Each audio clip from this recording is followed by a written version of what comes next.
don't know me, I'm Jazmín and I'm Argentinian. So today I'm going to be talking about how team sports, specifically soccer in Argentina, can build community and how all of us here at UF can use sports to build closer relationships with each other. So I'm sure we all feel really familiar with the picture and the words on the screen right now, but I want you to place yourself in the stadium watching a Gators football game, and you'll probably feel feelings of strength, joy, pride in the people representing you, and unity with the people next to you. We know that when we're watching the Gators play, if the other team isn't playing very well, we have to tell them to move back because they suck. And if we're not playing very well, we have to tell the Gators to get up and go. But at the end of the day, whether we win or we lose, we know that it's great to be a Florida Gator.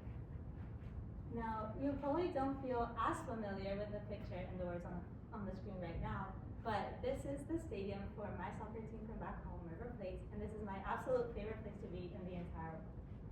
There is so much power in standing in a stadium with 85,000 people who all support the same team pride. We also have chants, but they're a little bit different than what we sing here at UF.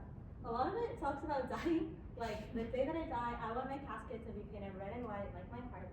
I'll follow River until I die, and if I were born again, I would do it all over. When I die, River is going to keep playing, and I'm going to cheer them on from heaven. And I follow River everywhere because I carry it in my soul and on my skin.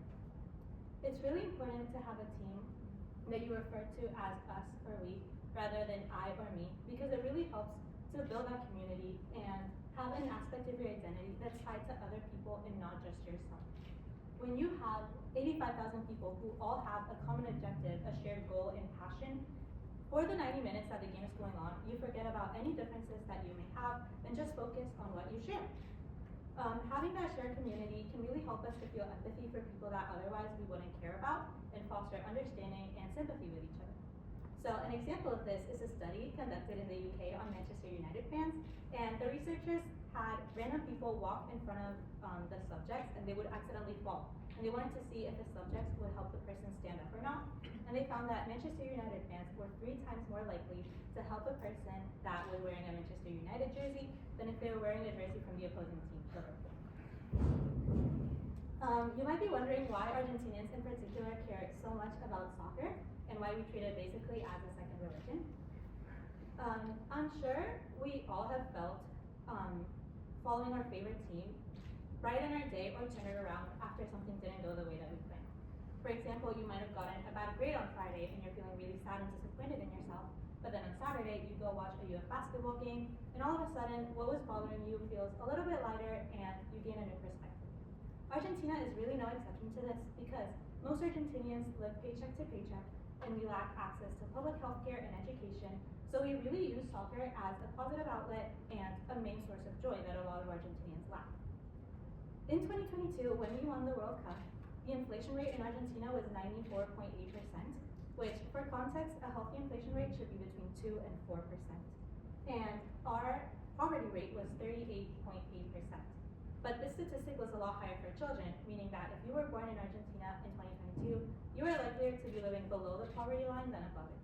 However, despite these statistics, most Argentinians remember 2022 as one of the best years for our country simply because we won the World Cup. And I know for myself, it was the first time that I felt proud to be Argentinian because for once we are being internationally recognized for something positive. And even though Argentina is completely impoverished, corrupt, highly unequal, on that day we weren't defined by any of those things. We were world champions. The day that we won the World Cup, there were 4 million people celebrating in the Obelisco, which is a national landmark in the capital city of Buenos Aires, which is 8.5% of the population. So the American equivalent would be 29 million people, which is almost the population of Texas, gathering together in one city to celebrate a national achievement. Also, our president gave us 2 national holidays after we won the World Cup.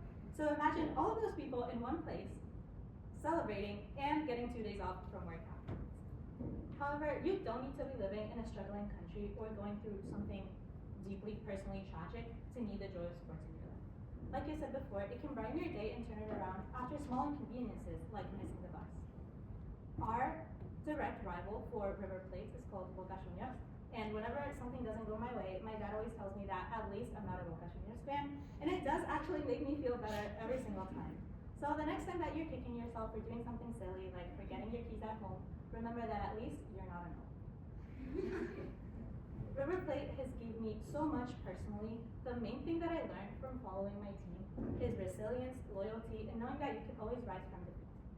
In 2011, it was a dark year for our team because we descended to a lower category. From the rage, a lot of fans set fires around the stadium. It was the first time in my life that I saw my dad crying. And when I went back to school, kids would make fun of me for supporting a lower tier soccer team. However, the following year, thousands of fans broke the Guinness World Record for the longest flag in the world. It was 5 miles long, showing support for our team, even in a difficult time. That same year, we returned to the highest category, and in the years 2015 and 2018, we won the most important soccer tournament in Latin America called the Copa Libertadores. In 2015, we won the final against a Mexican team, but the 2018 final was especially important because the final was against our direct rival, Boca Juniors. That was one of my favorite memories from childhood, and it was a very full circle moment because that time I saw my dad crying again, but it was tears of joy. That was one of my favorite memories, like I said, from childhood, and I wouldn't be carrying that in my heart if I had stopped supporting my team when things weren't going well for us. So it really showed me that you should stand by what you love and believe in, even when times get tough, because it'll always reap its rewards. The bottom line is that victories are much more meaningful when you have previously experienced it. And the second thing that River Plate has given me is a much closer relationship with my family because we have a set time out of the week where we either gather in the living room or go to the stadium to watch our team play. It gives us something to talk about and bond over, and it further solidifies our identity as a family because everyone knows us as the family that's all obsessed with River Plate. So some ways that you can apply this to your life is if you have a family member that is obsessed with a certain sport, maybe your younger brother is an F1 superfan, or your grandpa is obsessed about football. The next time that they're sitting on the couch watching a game, you should go sit next to them and ask them who's winning, what are the rules, why does it matter so much to them? And you might not become as obsessed with the team as they are, but you'll definitely become closer to your family, and that's a much bigger win than any trophy or championship. So now it's your turn. You can scan these phones out. You can scan the top QR code. It'll take you to the entire spring semester D1 schedule for baseball, basketball, gymnastics, a bunch of different sports. So I highly encourage you to grab an FLC friend, start with the person sitting next to you, and go watch a game together. Or if you'd like to play, the QR code on the bottom is going to take you to rec sports, so you can sign up for intramurals. There's dodgeball, volleyball, flag football, and there's also non-athletic tournaments.